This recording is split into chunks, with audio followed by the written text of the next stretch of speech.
चंदेरी सोनेरी, ताऱ्यांची ही कहाणी चंदेरी सोनेरी, स्वप्नांची ही दुनिया चंदेरी सोनेरी, ताऱ्यांची ही कहाणी चंदेरी सोनेरी.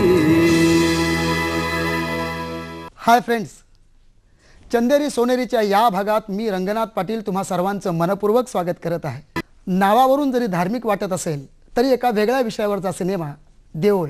आत्ताचं खेडं कसं काय आहे, त्याच्यातली जी सगळी तरुण मंडळी आहेत, जी शिकलेली आहेत, ती शेतीपासून थोडीशी दूर आलेली आहेत, पण त्याचबरोबर त्यांना शहरामध्ये त्या पद्धतीचे जॉब्स मिळणं तरीसुद्धा शक्य नाही आहे. अशा अवस्थेत असलेली जी सगळी खेड्यांमधली तरुण मंडळी आहेत, तर ती एक प्रकारे या चित्रपटाचा फोकस आहेत. सगळ्यांपुढेच नित्य नवीन चॅलेंजेस समोर उभी राहत आहेत. आपल्याला मागचं काय ठेवायचं आणि काळानुरूप किती बदलायचं याचा एक आपला संभ्रम उडतो आहे.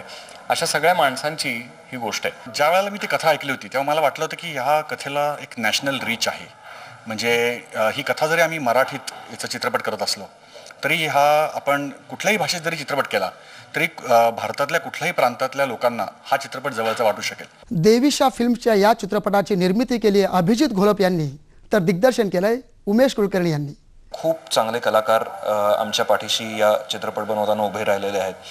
नाना पाटेकर, दिलीप प्रभावळकर, डॉक्टर मोहन आगाशे आणि नसिरुद्दीन शाह. गिरीश उमेश हे दोन असे मराठी इंडस्ट्रीतले लोक आहेत की ज्यांनी ॲक्च्युली मराठी इंडस्ट्रीला पूर्णपणे नवीन रूप दिलेलं आहे.